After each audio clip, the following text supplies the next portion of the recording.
Breaking news. Chhattisgarh Bijapur జిల్లాలో భారీ encounter జరిగింది. పోలీసులతో జరిగిన ఎదురు కాల్పుల్లో 20 మంది మావోయిస్టులు మృతి చెందారు. గంగలూరు పోలీస్ స్టేషన్ పరిధిలోని ఆండ్రి అడవుల్లో ఈ కాల్పులు కొనసాగుతున్నాయి.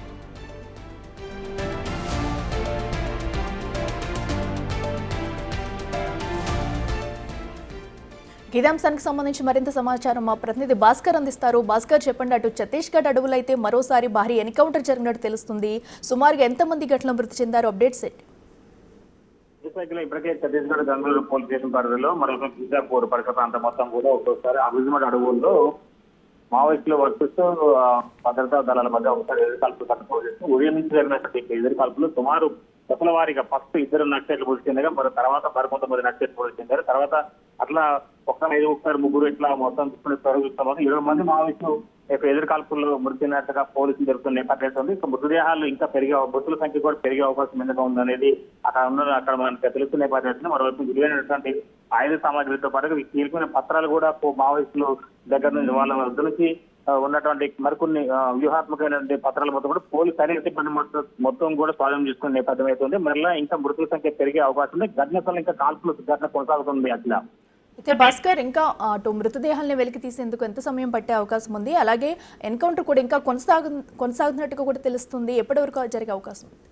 వాస్తవంగా ఇప్పుడు Bijapur and Gangaluru police station పరిధిలో అభిజిమడ్ అడవులు అనేది కూడా మొత్తం పూర్తిగా కొన్ని వేల హెక్టార్లు ఉన్న నేపథ్యంలోనే ఆ ప్రాంతం మొత్తం కూడా సైనిక సిబ్బంది మొత్తం చొచ్చుకెళ్లిపోయింది. మొత్తానికైతే ఇంకా మృతులను స్వాధీనం తీసుకునేందుకు కూడా ఇంకా సమయం పట్టే అవకాశం మెండుగా కనపడుతుంది. మరోవైపు మాత్రం మావోయిస్టులకు సంబంధించినటువంటి ఇంకా అక్కడ సుమారు 40 మంది వరకు కూడా ఆ ప్రాంగణంలోకి ప్రత్యేక సమావేశం ఏర్పాటు చేసుకున్నారు. వారి కార్యాచరణను ప్రకటించుకునేందుకు మరోవైపు రిక్రూట్మెంట్ సంబంధించినటువంటి వాటి అంశాలపై కూడా వాళ్ళు సమావేశం అయ్యారని ప్రత్యక్షంగా వాళ్ళకు ఉన్న సమాచారం మేరకు మొత్తానికి అయితే ఘటనకు ఈ యొక్క విషయం తెలుసుకున్నటువంటి సైనిక సిబ్బంది ఒకసారిగా వాళ్ళకు అన్వేషణ కోసం బయలుదేరడం కూడా జరిగింది. ఫలితంగా మావోయిస్టులను పోలీసుల మధ్యన ఒకసారిగా ఎదురుపడడంతో ఒక ఎదురుకాల్పు ఘటన చోటు చేసుకుంది. ఇప్పుడు 20 మంది చనిపోగా ఇంకా మృతుల సంఖ్య పెరిగే అవకాశం ఉంది. ఇంకా కాల్పుల ఘటన కొనసాగుతా ఉంది.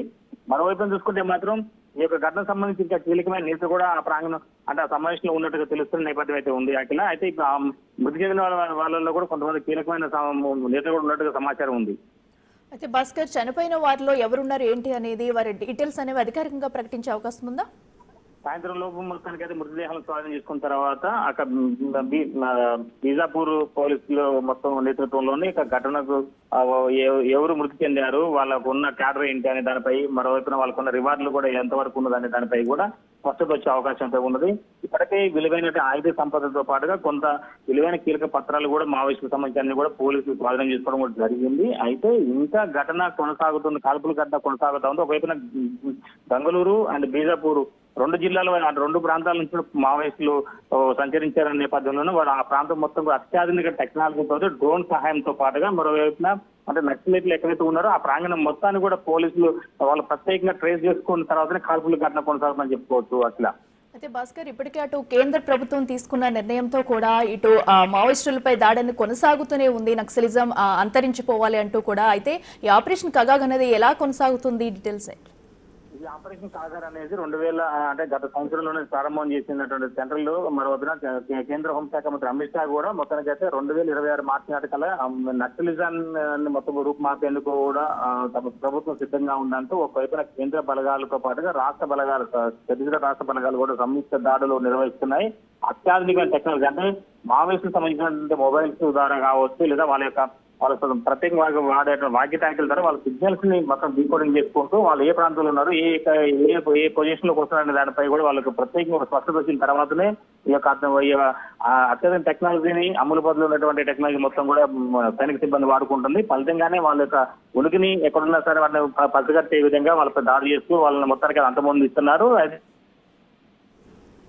Right Bhaskar, thank you.